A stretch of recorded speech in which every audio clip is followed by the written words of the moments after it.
ലോകത്ത് വന്ന ഒരൊറ്റ പ്രവാചകന്മാരും പ്രാർത്ഥന അല്ലാഹുവോട് മാത്രമെന്ന് പഠിപ്പിച്ചിട്ടില്ല എന്ന് പോലും പറയുന്ന മുസ്ലിയാക്കന്മാർ കാണാൻ. നിങ്ങൾക്ക് നജീബ് മുസ്ലിയാർ എന്ന് പറയുന്ന സംസ്ഥാന സുന്നികളുടെ ഒരേ ഒരു മൗലാന, അദ്ദേഹം പറയട്ടെ, ശ്രദ്ധിക്കുക നിങ്ങൾ. 1000 അമ്പിയാക്കന്മാരും ഈ അനുചിതമായ മുദ്രാവാക്യം മുഴക്കാനാണ് വന്നതെന്നും ഇത് ലോകത്ത് സ്ഥാപിക്കാനാണ് വന്നതെന്നും ആദം നബി മുതൽക്കുള്ള പ്രവാചകന്മാരെ കുറിച്ചെല്ലാം പറയുന്നത് ഏറ്റവും മോശപ്പെട്ട ആരോപണമാണ്, ദുരാരോപണം. ഈ വ്യക്തമായ അർത്ഥശൂന്യമായ വാചകങ്ങളൊന്നും അമ്പിയാക്കന്മാർ പഠിപ്പിക്കൂല. ഇതുകൊണ്ട് ഒരൊറ്റ നബിയും ആ ശബ്ദം പഠിപ്പിച്ചിട്ടില്ല. അങ്ങനെ ഒരു വാക്യം ഒരു വേദത്തിലും ഇല്ലതാനും.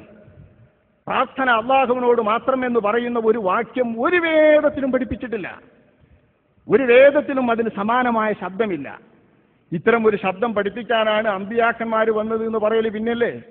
വിശുദ്ധ ഖുർആൻ പറയുന്നത് നബിമാരെ ഒക്കെ വിട്ടത് ലാ ഇലാഹ ഇല്ലാ അന ഫഅ്ബുദൂൻ. വേദത്തിലും അങ്ങനെ ഇല്ല എന്നാണ്. ഒരു വേദത്തിലും അങ്ങനെ ഒരു ശബ്ദമില്ല. ഒരു പ്രവാചകനും അങ്ങനെ പഠിപ്പിച്ചിട്ടുമില്ല. പഠിപ്പിച്ചുവെന്ന് പറയൽ ഏറ്റവും അനുചിതമായ വ്യക്തമായതാണ് എന്നാ പറഞ്ഞത്. എത്രയെത്ര ആയത്തുകൾ ഇന്ന് നമസ്കാരത്തിൽ പോയി നമ്മൾ പ്രഖ്യാപിച്ചതാണ്. ഇയ്യാക നഅ്ബുദു വ ഇയ്യാക നസ്തഈൻ.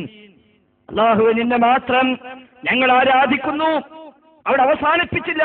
വ ഇയ്യാക നസ്തഈൻ, നിന്നോട് മാത്രം ഞങ്ങൾ സഹായം തേടുകയും ചെയ്യുന്നു എന്ന് ഇന്നും പ്രഖ്യാപിച്ചവരല്ലേ മുസ്ലിമീങ്ങൾ മുഴുവനും.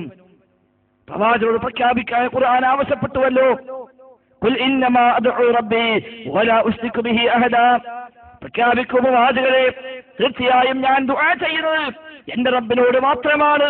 വലാ ഉശ്രികു ബിഹി അഹദാ, ആ റബ്ബിൽ ഞാൻ ഒരാളെയും പങ്കു ചേർക്കില്ല എന്ന് പ്രഖ്യാപിക്കും പ്രവാചകരെ എന്ന് നബിയോട് പ്രഖ്യാപിക്കാൻ ഖുർആൻ സൂറത്ത് ജിന്നിലൂടെ ആവശ്യപ്പെടുന്നു. എന്നിട്ടാണ് പറയുന്നത് ഒരു വേദത്തിലും അങ്ങനെയില്ല, ഒരു നബിയും അങ്ങനെ പറഞ്ഞിട്ടുമില്ല.